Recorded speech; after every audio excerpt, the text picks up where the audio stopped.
Hey folks, our episode about the draft Dobbs v. Jackson Women's Health Organization decision last week reached a lot of new people, and we are very happy to have you with us. The show we're airing this week is mostly for longtime fans. It's a recording of a very fun live show we did earlier in the spring, and it's over on our Patreon. So if you want to hear that, you can join us on Patreon, patreon.com/54pod, all spelled out, and support our work with $5 or $10 a month. Or if you want some of the free stuff, you can take a listen to some of our classic episodes wherever you listen to your podcasts. Good episodes you might want to check out in particular. Back in March, in the episode We Need to Talk About Ginny, we spoke to the New Yorker's Jane Mayer about the wife of Justice Clarence Thomas, Ginny Thomas, and her involvement in the January 6th insurrection and her history with cults. Yeah. Not even a light history. No, full-on cults. Yeah. Full-on cults. We've also done a two-part series called The Rise and Fall of Roe, breaking down how conservatives have used abortion in the courts to advance a larger agenda constraining civil liberties. I think it's some of our best work.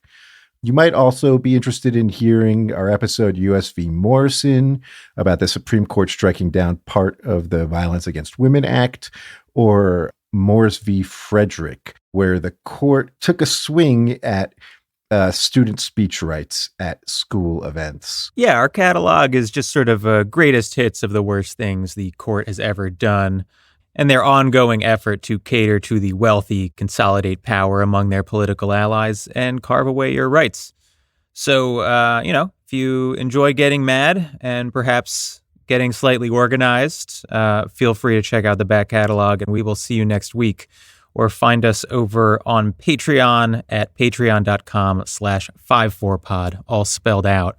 And before we sign off, Michael, I think maybe we should discuss some recent developments, because the draft Dobbs decision resulted in a bunch of protests outside of justices' homes, which has led to the worst, dullest people on earth clutching the pearls about the propriety of such protests. I guess it makes justices feel nervous, and they should be able to sort of go to work and ruin your entire life and then go home and just not be bothered, just like kick it with their family. Right. And everybody in D.C. seems to agree. Yep. That's absolutely correct. Democrats and Republicans alike. It is maddening. First of all, I want to say to anybody protesting, fuck yeah, that's great. Yeah, you're cool. Yeah, you're real cool.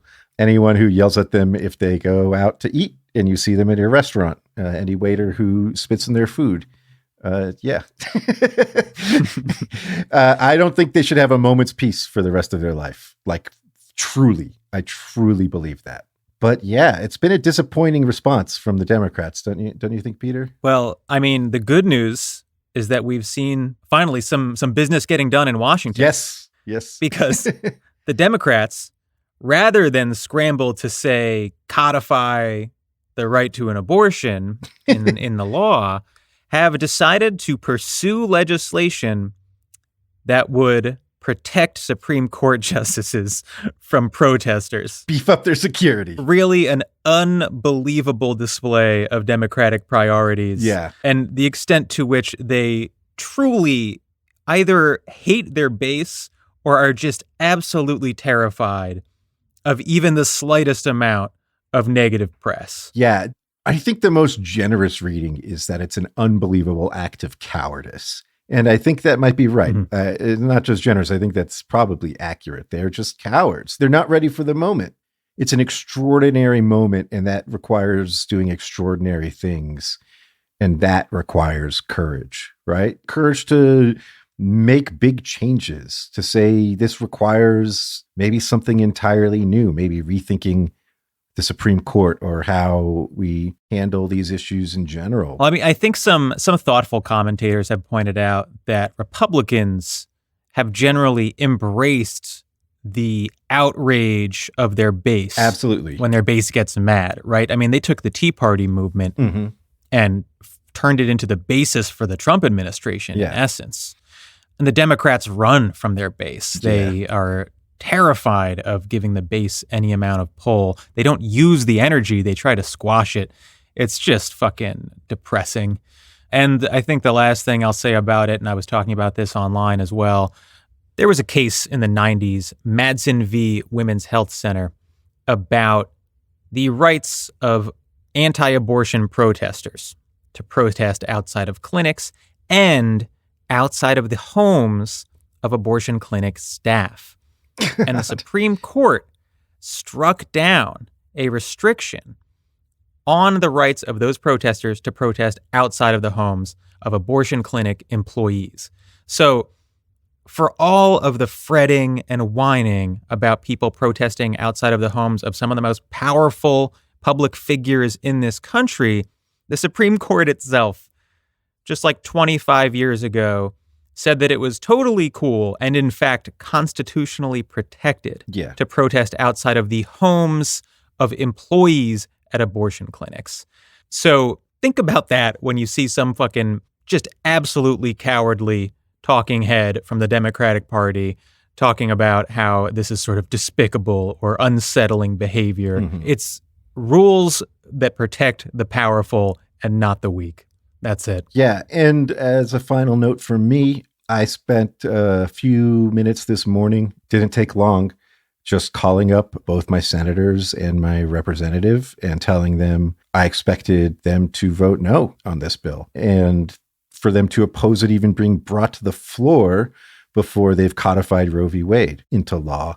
And, you know, also to acknowledge that codifying Roe v. Wade is probably not enough with the Supreme Court and that we should be tackling court reform as well to actually protect reproductive freedom, and that protecting reproductive freedom should be the priority. I encourage you all to do that as well, to let your representatives know that's what your priority is too. That's what you expect of them. We joked about me giving way too much money to Democratic politicians, but that means that I get to say, look, I'm turning off the fucking spigot.